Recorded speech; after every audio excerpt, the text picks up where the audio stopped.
I'll never forget the sound of those sirens pulling up outside my house.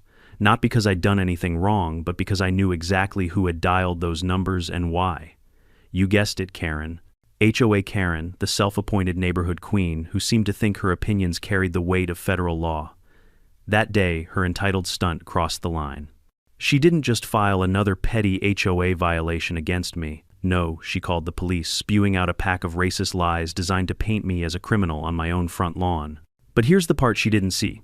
Coming 30 minutes after those cops swaggered into my yard, the FBI would storm their station, and the smug smiles on Karen's face would vanish faster than her credibility. Before we get into this wild ride, let me know in the comments where are you watching from and what time is it there. You know, every neighborhood has that one person. The self-appointed guardian of community standards, the one who believes that clipboards and complaint letters are as sacred as scripture.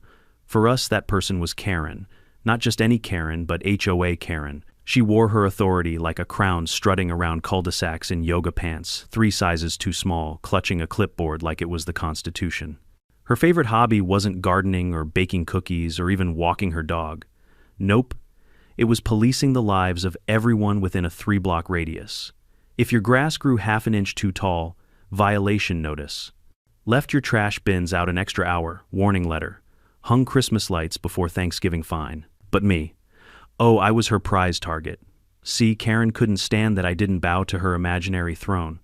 I wasn't rude, but I also wasn't about to let some nosy neighbor dictate how I lived in my own home. That drove her absolutely insane. She thrived on control, and when someone didn't fall in line, she took it personally. At first, it was minor. She'd leave snide notes on my mailbox reporting me for unsightly garden tools. Then she escalated, trying to fine me for having family visit overnight. But what really got under her skin was simple. I didn't play her game. And in her world, not obeying was worse than breaking the rules. Now, on this particular Saturday afternoon, I was outside barbecuing with a couple of friends. We were laughing, grilling steaks, nothing wild. The most dangerous thing happening in my backyard was me over-seasoning the ribs. But to Karen, it looked like a crime scene waiting to happen. I caught her peeking through her blinds at least 3 times, her face twisted in that familiar cocktail of disgust and superiority. Then she came outside, pacing the sidewalk like a prison warden on patrol. "Do you even have a permit for this gathering?" she shouted across the yard, voice sharp as a buzzsaw. I laughed.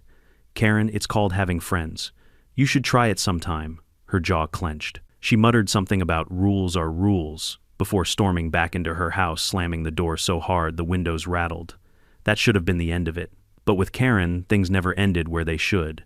Not 15 minutes later, the flashing glow of red and blue lights reflected against my windows. 2 squad cars rolled up, tires crunching on the pavement. My friends froze spatulas mid-air. Even the steak stopped sizzling for a second. I didn't need to guess who called. The officers jumped out like they were in an action movie. Hands near their holsters, eyes already narrowed. One barked, "Step away from the grill." I blinked. "Seriously, what's next? Arresting me for overcooking burgers?" the taller cop sneered. "We got a call about suspicious activity. Possible drug use, possible illegal gathering. Mind explaining yourself?" And just like that, Karen emerged from her house, phone in hand, grin wide, acting like she was the star witness in some courtroom drama. There she pointed her finger, stabbing the air in my direction. "That's them. They've been loitering all afternoon, drinking who knows what else. I don't feel safe in my own home." Her voice shook with fake tremors like she was auditioning for a daytime soap. My friends stared at her, jaws dropping. One whispered, "Is she for real?" Oh, she was real. Real crazy. The officers exchanged glances, their suspicion instantly locked on me. Not on Karen, not on the absurdity of calling the cops over a barbecue on me. Because that's how it always worked. Karen's lies were just the lighter fluid. But once she lit the flame, the fire spread quickly, and in this case, it burned right toward me. I knew this wasn't just another petty HOA scuffle. Karen had escalated into dangerous territory. She'd weaponized the police, banking on their willingness to see me as the problem without a shred of evidence. Her smug face said it all. She thought she'd won. What she didn't realize, her little stunt had set in motion something far bigger than either of us could control, and while she thought she'd cornered me, she was about to discover she'd actually cornered herself. Because this wasn't just a story about nosy neighbors and overzealous cops. This was the day the FBI got involved. And Karen, poor clueless Karen, had no idea the storm that was coming. The first thing you notice when cops show up uninvited isn't the siren, it's the attitude. That stiff, holier-than-thou posture, like they're already writing your obituary in their heads. The two officers who stepped out of those cruisers weren't just here to ask a few questions. No, they had already made up their minds. I could see it in their eyes. One was tall with a buzz cut and mirrored sunglasses, the kind of guy who thought his reflection was the law. The other was shorter, stockier, with a smirk that screamed, "I get off on this." Hands where I can see them, buzz cut barked. I was holding a spatula dripping with barbecue sauce. I raised it like I was under arrest for crimes against ribs. My friends shifted uncomfortably, eyes darting between the cops and me. ID smirk demanded. "Now," I sighed. "You're kidding me, right? I'm literally in my own backyard cooking food. Since when do I need a license for hamburgers?" Karen stepped forward, seizing her moment like the star of a cheap stage play. "Officers, thank God you're here. I've been so scared. They've been drinking, being loud, scaring the neighborhood. I think they might be selling drugs." My jaw tightened. Selling drugs. At a barbecue, she really went for the nuclear option, didn't she? Buzzcut turned back to me, his hand hovering near his belt. "We got reports. Matches what we see here. Couple guys hanging out, food, drinks. Looks like a cover to me. A cover I wanted to laugh. Was the potato salad contraband now? Was the cooler of sodas a front for international smuggling? Officers," I said, forcing my voice to stay calm, "you're being played. She's making things up because she doesn't like me. That's all this is. You're wasting your time." Smirk leaned in close, his voice low, dripping with disdain. "Or maybe you're wasting our time. You people always think you can get away with whatever you want." There it was, the venom behind the badge, not even subtle. My friends shifted nervously. One whispered, "Maybe just give them your ID." I shook my head, not because I wanted to be stubborn, but because I knew exactly where this was heading. If I rolled over now, they'd keep pushing, keep demanding, keep inventing reasons to escalate. Karen's grin stretched wider. She folded her arms, soaking in every second of this theater she'd produced. "Why don't you just cuff him?" she suggested sweetly. "For everyone's safety." I raised an eyebrow. "Safety from what, overcooked burgers?" Buzzcut's face hardened. "Step forward. Now." The air in my backyard grew heavy. My friends froze the laughter from earlier, a distant memory. Neighbors peeked through blinds, some even stepping onto their porches, phones already out. The gossip mill was churning. But I wasn't about to let Karen and her pet cops turn me into a public spectacle without a fight. "You've got no probable cause," I said evenly. "You can't just walk into my yard and start barking orders. This is harassment, plain and simple." Smirk chuckled darkly. "Probable cause. You think this is a courtroom, pal. Out here we decide what's cause." Karen clapped her hands together like she'd just scored a point. "Exactly, thank you, officers. Finally, someone is taking this seriously." I turned toward her, giving her a slow, measured smile. "Careful, Karen. You might get exactly what you asked for." She blinked, confused, but only for a second before her smugness returned. She thought the cavalry was on her side. She thought the show was going her way. But while they were busy puffing up their chests, I was busy making quiet moves of my own. See, Karen wasn't the only one with connections. As the officers barked questions and Karen slung accusations, I casually pulled my phone from my pocket. I typed a message, quick and discreet. A single phrase sent to the right number. My phone buzzed back almost immediately. One word, received.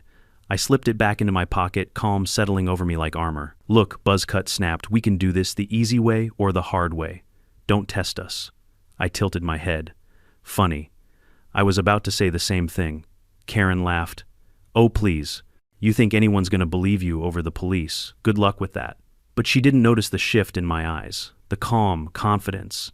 The quiet patience of a man who knew the ending before anyone else did. Because while Karen and her boys in blue thought they were writing my story, they didn't realize I was already writing theirs.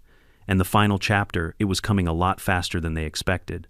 There's a strange kind of silence that falls right before chaos. The cops stood in my backyard, hands twitching near their belts, Karen hovering like some deranged queen about to watch her subject executed. My friends shifted nervously, exchanging looks that screamed, "Should we leave?" But me, I wasn't about to give Karen that satisfaction.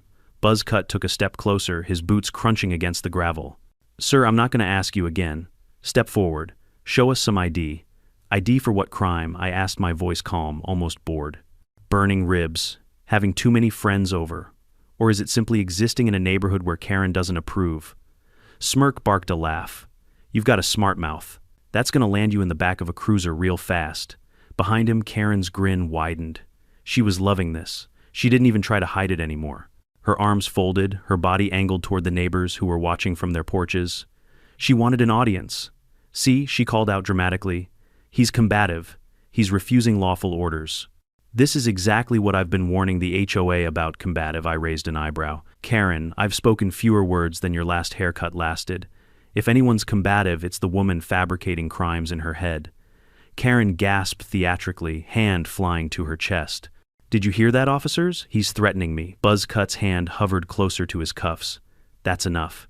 You're done talking. I held up my free hand, still clutching the spatula in the other, and said, careful now. You sure you want to go through with this? The words hung in the air, heavy-loaded. My friends shot me nervous glances. Karen squinted like she couldn't quite decide if I was bluffing. Buzzcut snorted. Is that a threat? I smiled, slow and deliberate. It's advice. That rattled them more than I expected. Smirk's eyes narrowed, suspicion flickering. He glanced at Karen as if silently asking, what's this guy hiding? Karen, of course, doubled down. Don't listen to him. He does this all the time. He thinks he's untouchable. Show him he's not. Neighbors murmured louder now. Some pulled out phones recording the unfolding circus. Karen noticed, straightened her posture, and started shouting louder, making sure her words carried.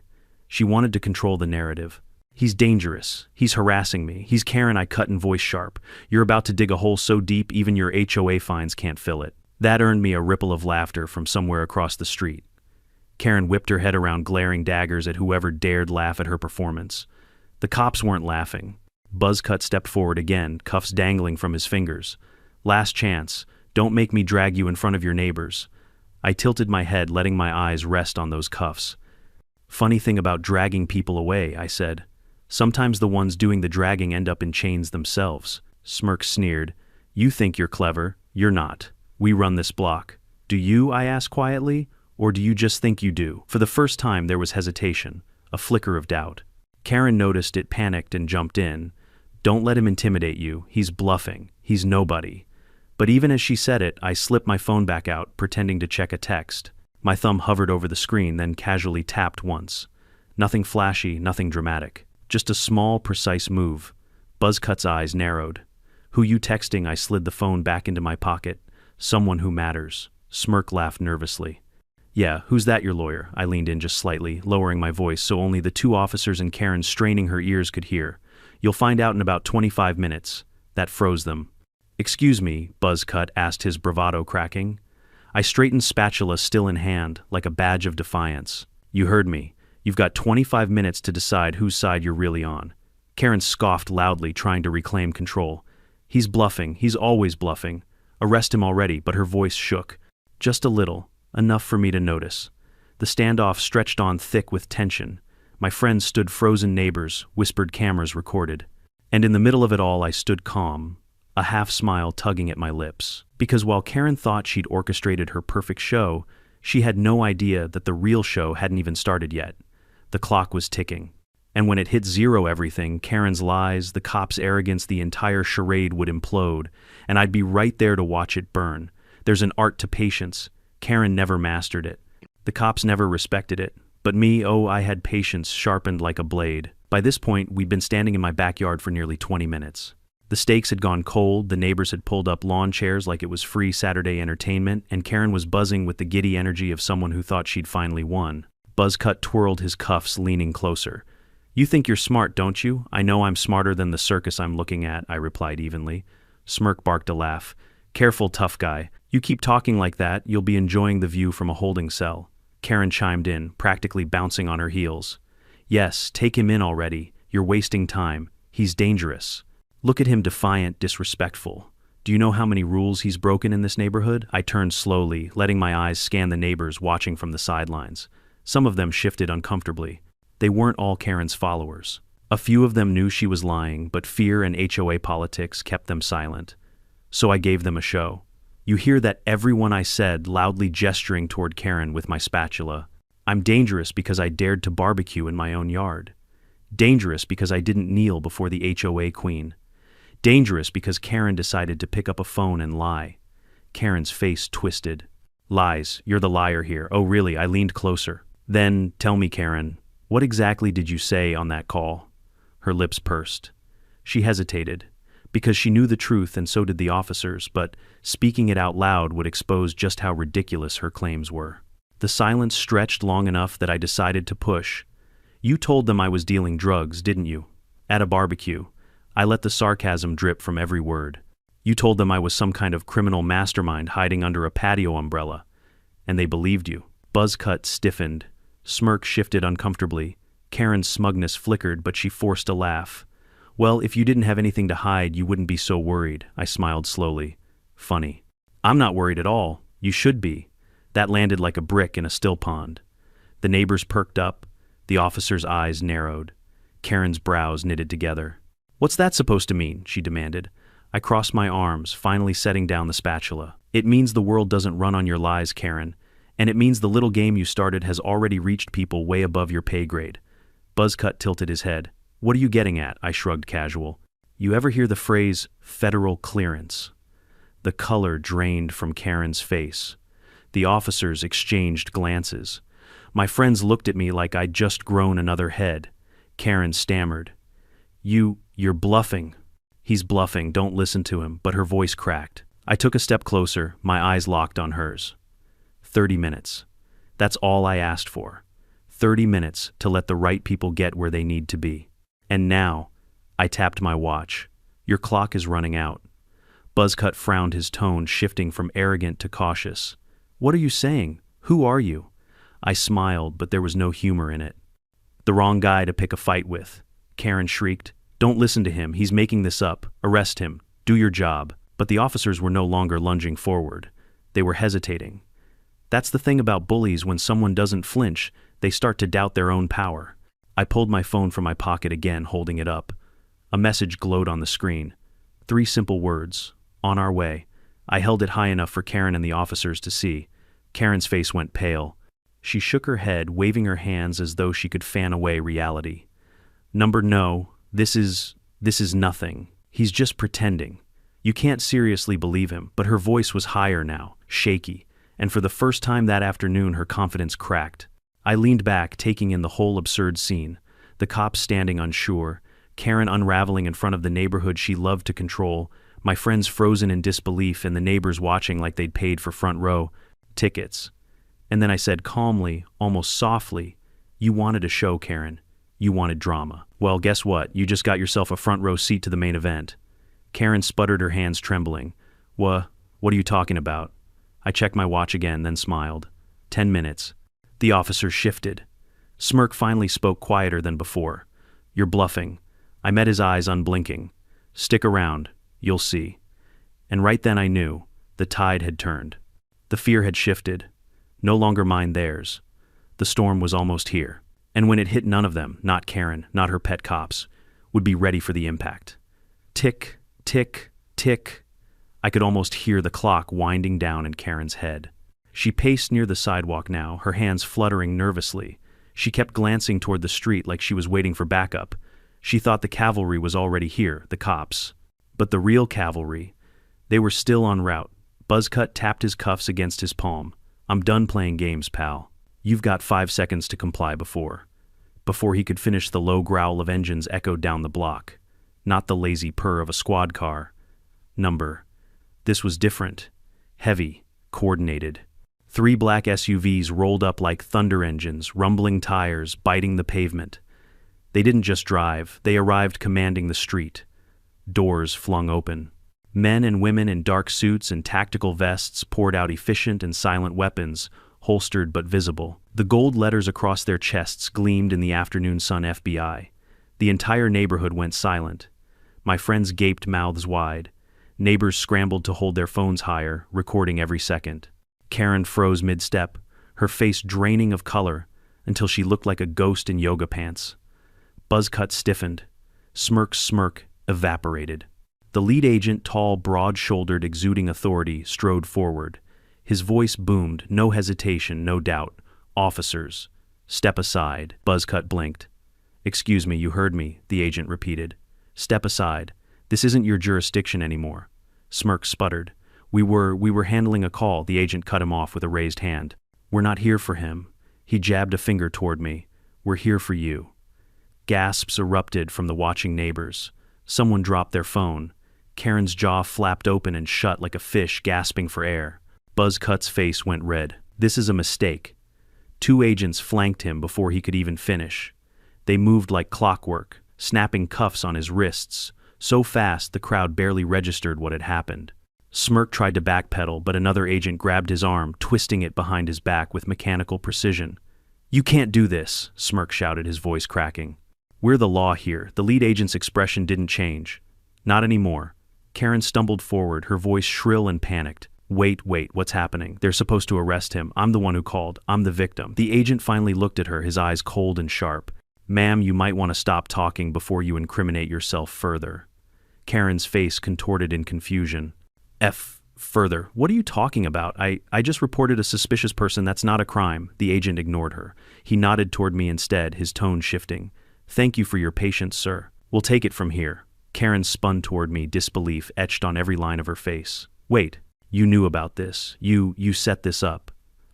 I tilted my head, letting the silence stretch just long enough for everyone watching to lean in. Then I smiled. "I told you the clock was ticking." Karen's mouth dropped open. She shook her head violently. No, this isn't real. This is some kind of mistake. You can't just storm in here and arrest police officers." But that's exactly what they were doing. Buzzcut and Smirk were already being walked to the SUVs, their protest drowned out by the snapping of cameras and the buzz of neighbors whispering furiously. One agent pulled a folder from his vest, flipping it open for Karen to see. "Internal investigation, multiple complaints, pattern of racial misconduct, corruption tied to falsified reports. These men have been under surveillance for months." Karen staggered back, her eyes wide, her body trembling. No, I didn't know. "Didn't know," I said, my voice cutting through the tension. "Karen, you didn't care. As long as they believed your lies, you thought you had power. But power built on lies has a way of crumbling." The neighbors murmured louder, nodding. Phones were raised higher, recording Karen's every flinch, every tremor. The queen bee was unraveling before her hive. She tried one last desperate plea. "I was just following the rules. I was protecting the neighborhood." I stepped forward, meeting her eyes with a calm she couldn't fathom. "No, Karen, you were protecting your ego, and now look where it got you." The lead agent gave a sharp whistle. More SUVs rolled past, heading straight down the street toward the police station. The message was clear. This wasn't just about two bad cops. It was bigger. Karen's knees buckled. She grabbed the fence for support, staring in horror as her allies were driven away in federal vehicles. I turned back to my grill, picked up the spatula, and flipped a steak as if nothing had happened. Then I glanced at Karen deadpan. "Steak still warm. Want some? Oh wait, never mind. It's not on your approved HOA menu." Laughter rippled through the neighbors. Phones captured every second. Karen's face burned crimson, her voice cracking as she screamed. "This isn't over," but it was. She just didn't know it yet. Because once the FBI rolls into your neighborhood, over isn't something you get to decide. If you've never seen an empire crumble, let me tell you, it doesn't happen with a bang. It happens with a whimper. And Karen, oh, she was whimpering. The neighborhood that once trembled under her HOA clipboard now stood as her jury. People weren't just watching anymore. They were whispering, pointing, recording, uploading. The same neighbors she'd fined for untrimmed hedges and scolded for leaving their bins out too long now had front row seats to her downfall. Karen clutched her phone like it was a life raft. She frantically dialed a number, pressing it to her ear. "Yes, hello, I need to file a complaint. They're arresting the wrong people." Her words choked off when the line went dead. She tried again, hands shaking, but an FBI agent stepped forward, cool as ice. "Ma'am, I'd advise against making false reports. You've made enough of those for a lifetime." The crowd chuckled. Karen's face flushed, beet red. "You don't understand," she screeched. "I was protecting the community, I was," but the agent cut her off. "From what barbecued ribs, laughter on a Saturday, your neighbors aren't buying it anymore." Karen turned desperately to the people watching. "Don't just stand there. You know, I've kept this neighborhood safe for years. You know, I'm the reason property values went up." A voice from the crowd shot back. "Property values went up in spite of you, Karen." Another neighbor chimed in. "Safe, you made us prisoners in our own yards." The murmurs turned into a wave of agreement. Karen's face crumpled as realization sank in the kingdom she thought she ruled had no subjects left.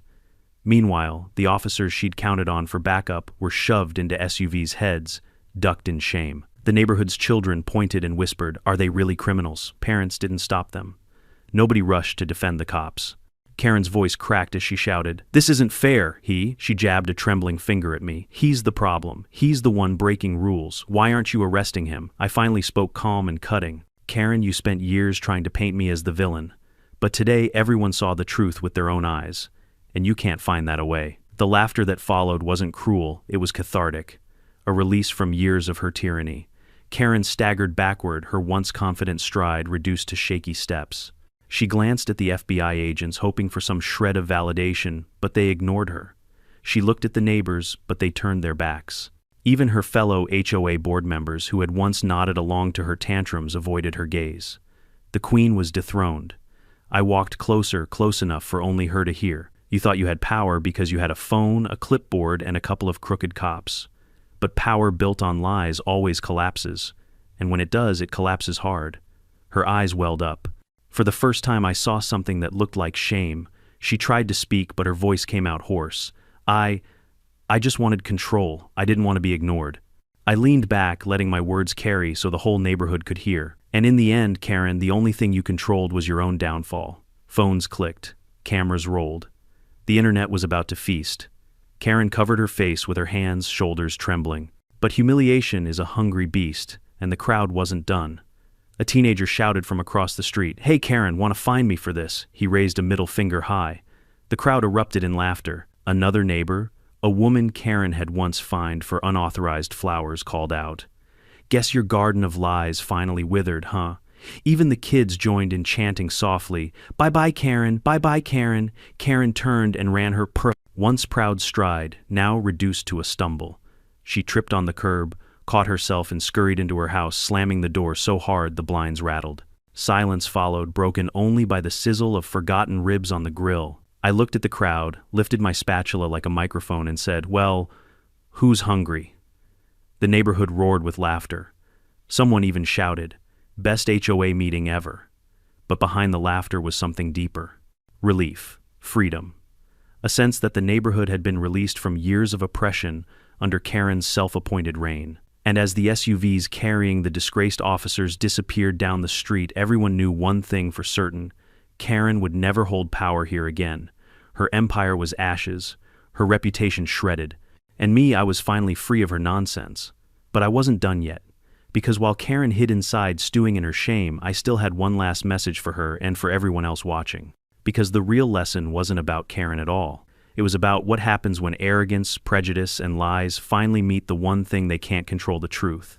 And that truth, it was about to hit harder than any fine, any rule, or any clipboard ever could. When the FBI SUVs rolled away and the last echoes of laughter faded, a strange peace settled over the street. For the first time in years, the air didn't feel heavy with Karen's constant scrutiny. The neighborhood, my neighborhood, felt lighter. I stood at the grill, flipping the last of the steaks as if nothing had happened. My friends chuckled nervously, still processing the fact that they had just witnessed federal agents cart off 2 cops in cuffs. "Dude," one of them whispered, "what are you?" I smiled faintly. "Just a guy who got tired of being pushed around." The truth was more complicated. For months I'd been quietly assisting in an internal investigation. Not undercover, in some Hollywood sense. I wasn't wearing wires or carrying a badge. But I had eyes, ears, and evidence. The FBI needed people like me, everyday citizens who'd seen misconduct firsthand. Karen's little stunt had simply accelerated the inevitable. And in that moment I realized something. She hadn't just humiliated herself. She had handed me the perfect ending to a long, ugly chapter. Neighbors approached cautiously, as if they were testing the boundaries of this new reality. One man clapped me on the shoulder. "We've all wanted to say something for years, but..." She made life miserable for anyone who spoke up. "You stood your ground. Respect." A woman added. "She fined me for letting my grandkids play chalk games on the sidewalk.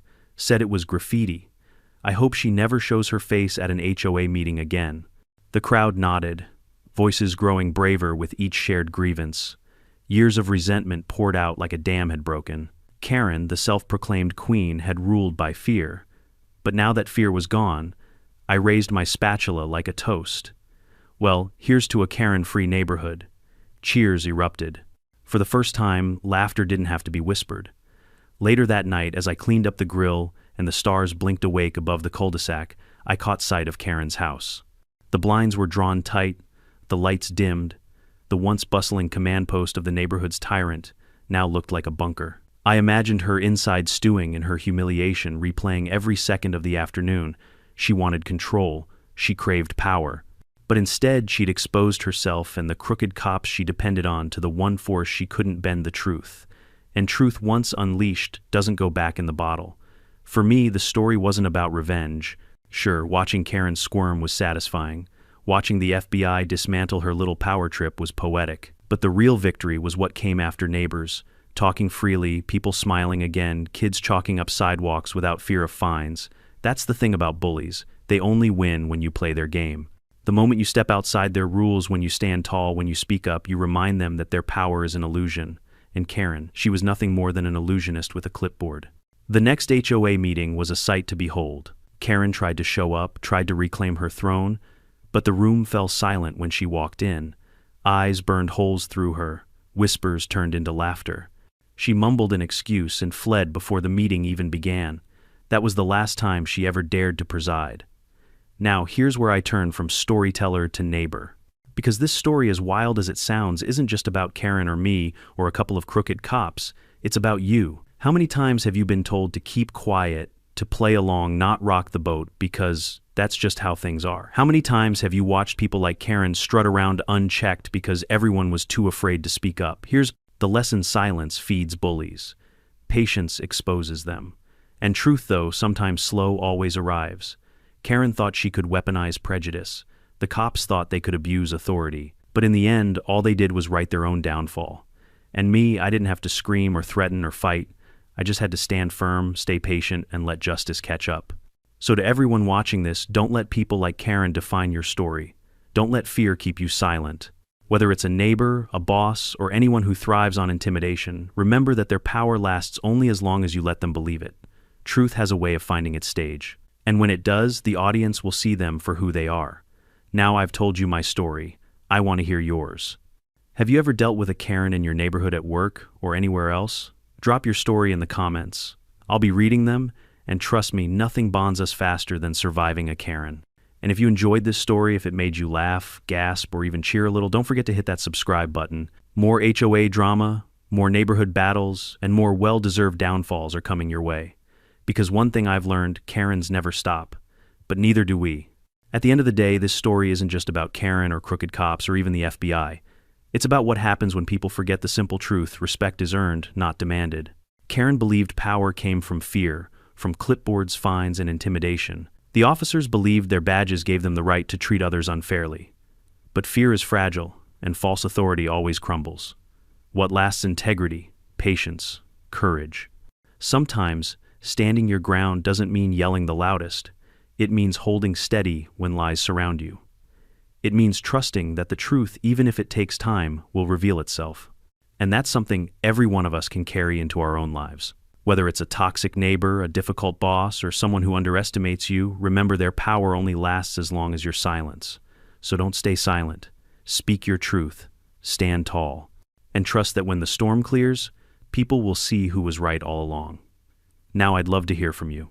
Have you ever had to deal with a Karen or someone who abused their authority? Share your story in the comments. I promise you're not alone. And if you haven't already, hit subscribe so you don't miss the next HOA showdown. Because at the end of the day, these stories aren't just mine, they're ours.